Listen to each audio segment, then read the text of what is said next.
বয়সের পশু দিয়ে কুরবানি করা যায় না, এটার কোনো নির্ধারিত বয়স সীমা দেওয়া আছে শরিয়াতে, সেটা আপনাকে মেনটেন করতে হবে। প্রথম হচ্ছে সালিমাতুল আয়ুব, সালিমাতুন মিনাল আয়ুবিজ যাহিরা, বাহ্যিক ত্রুটিমুক্ত হওয়া।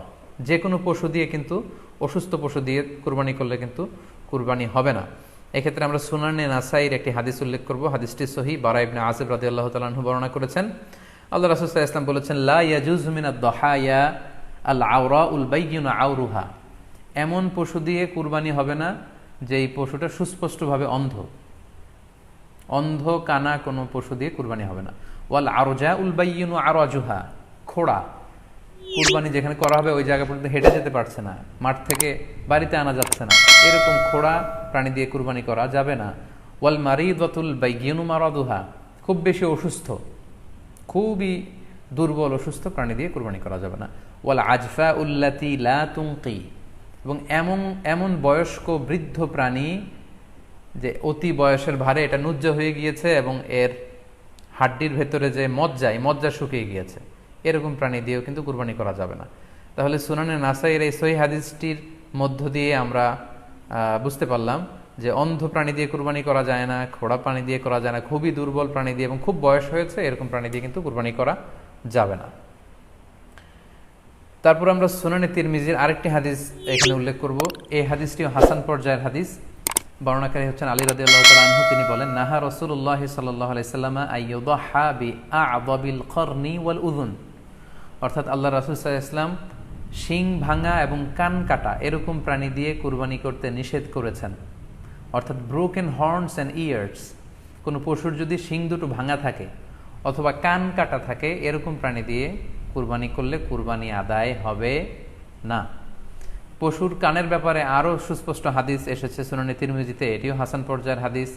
বর্ণনাকারী সাইয়েদনা আলী রাদিয়াল্লাহু তাআলা আনহু, তিনি বলেন যে নাহা রাসূলুল্লাহ সাল্লাল্লাহু আলাইহি ওয়াসাল্লাম আইয়ুদহা বিমুকাবালাহ আও মুদাবারাহ আও শারকা আও খারকা আও জাদআ, অর্থাৎ আল্লাহ রাসূল সাল্লাল্লাহু আলাইহি ওয়াসাল্লাম মুকাবালা মানে এমন প্রাণী যেই প্রাণীর কানের সামনের অংশ কাটা, এরকম প্রাণী দিয়ে কুরবানি করা যাবে না। আও মুদাবারা, এমন প্রাণী যে প্রাণীর কানের পেছনের অংশ কাটা, সেটা দিয়ে কুরবানি করা যাবে না। আও শারকা, অথবা কানের মাঝখানে কাটা, দুই দিক ঝুলে আছে, করা যাবে না। আও খারকা, অথবা কানের ভেতরে ছিদ্র, পশুর কানে যদি ছিদ্র থাকে, কেটে যে ছিদ্র হয়ে গিয়েছে, ড্রিলড হয়ে গিয়েছে, সেই প্রাণী দিয়ে কুরবানি করা যাবে না। আও জাদা, অথবা নাক কাটা, এরকম প্রাণী দিয়ে কুরবানি করা যাবে না।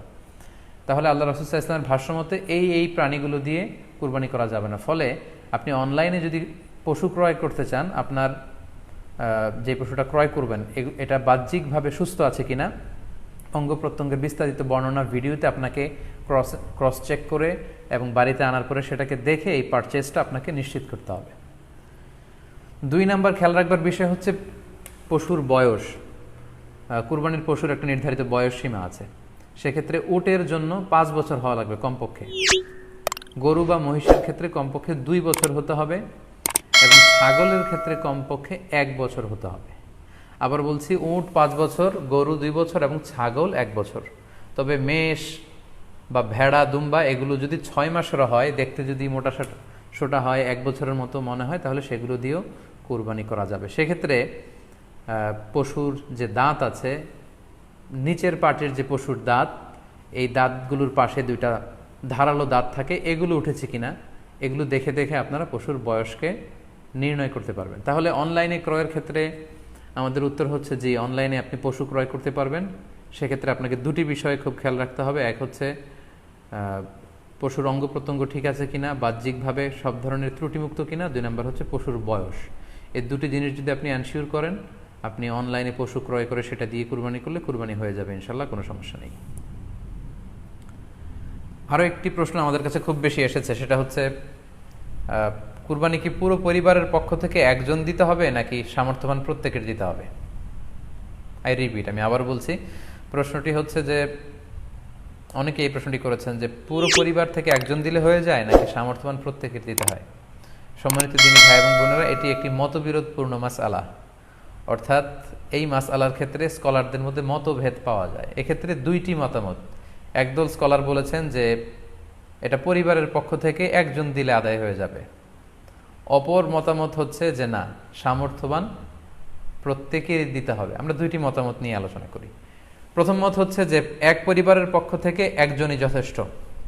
এই মতামতটিও দলিলের দিক থেকে বেশ শক্তিশালী।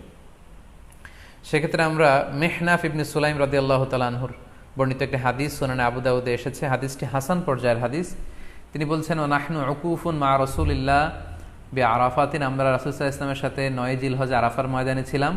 ক্বালা, তখন আল্লাহ রাসূল সাল্লাল্লাহু আলাইহি ওয়াসাল্লাম আমাদেরকে বলেছেন, ইয়া আইয়ুহান নাস, হে মানব সকল, ইন্না আলা কুল্লি আহলি বাইতিন ফি কুল্লি আমিন উদহিয়া, অর্থাৎ প্রত্যেকটি, আল্লাহ রাসূল সাল্লাল্লাহু আলাইহি ওয়াসাল্লাম বলেছেন, প্রত্যেকটি ফ্যামিলির জন্য প্রতি বছর একটি কুরবানি ওয়াজিব হয়। আমি আবার বলছি, প্রত্যেক ফ্যামিলির জন্য প্রতি বছর কুরবানি দিতে হয় কয়টি? একটি। তাহলে কুরবানি পরিবারের পক্ষ থেকে একটি দিলেই আদায় হয়ে যাবে। সুনানি তিরমিজির আরো একটি হাদিস আমরা এখানে উল্লেখ করতে পারি, এই হাদিসটিও সহিহ। সাইয়েদনা আতা ইবনে ইয়াসার রাদিয়াল্লাহু তাআলা আনহু, উনি আবু আইয়ুব আল আনসারী রাদিয়াল্লাহু তাআলা আনহুকে জিজ্ঞেস করেছিলেন যে কাইফা কানাতিল উদহিয়া ফি আহদি রাসূলিল্লাহ, হে আল্লাহর নবীর সাহাবী, আল্লাহ রাসূল সাল্লাল্লাহু আলাইহি ওয়াসাল্লামের জামানাতে কুরবানি কেমন হতো, কিভাবে তারা কুরবানি দিতেন? তো আবু আইয়ুব আল আনসারী রাদিয়াল্লাহু তাআলা আনহু বলেছেন, কানা রাজুলু ইউদাহি বিশাতি আনহু ওয়া আন আহলিহি, আল্লাহ রাসূল সাল্লাল্লাহু আলাইহি ওয়াসাল্লামের সময়কালে লোকজন একটি ছাগল কুরবানি দিত তার পক্ষ থেকে এবং তার ফ্যামিলির পক্ষ থেকে। আনহু ওয়া আন আহলিহি, তার নিজের পক্ষ থেকে এবং ফ্যামিলির পক্ষ থেকে। অর্থাৎ এই হাদিসগুলোর আলোকে বোঝা যায় যে পুরো পরিবারের পক্ষ থেকে একজন কুরবানি দিয়ে দিলেই আদায় হয়ে যাবে। স্বামীও চাকরি করেন, স্ত্রীও চাকরি করেন, স্বামীরও টাকা আছে, স্ত্রীর টাকা আছে, দুইজনের আলাদা করে দিতে হবে না। স্বামী যদি একটা ছাগল কুরবানি দিয়ে দেয় তাহলে স্ত্রীর পক্ষ থেকে, পুরো ফ্যামিলির পক্ষ থেকে কুরবানি আদায় হয়ে যাবে। এই হাদিসগুলোর আলোকে বোঝা গেল। দ্বিতীয় আরেকটি মত আছে, সেই মতটি হচ্ছে প্রত্যেক সামর্থ্যবানের উপর ওয়াজিব। এটি ইমাম আবু হানিফার মত এবং আমাদের বাংলাদেশে এটিরই প্রচলন হয়ে এসেছে। আমরা এই মতামতটিকেই বেশি আমরা শুনে থাকি সব জায়গায়, যে যারাই সামর্থ্যবান প্রত্যেকের আলাদাভাবে দিতে হয়। স্বামী সামর্থ্যবান হলে স্বামীর দিতে হবে, স্ত্রী সামর্থ্যবান হলে স্ত্রীকে দিতে হবে, ছেলেরা হলে ছেলের দিতে হবে। এটা প্রত্যেকের আলাদাভাবে ইন্ডিভিজুয়ালি দিতে হয়। এবং সেক্ষেত্রে ওনারা দলিল দিচ্ছেন সুনান ইবনে মাজার একটি হাদিস, হাদিসটি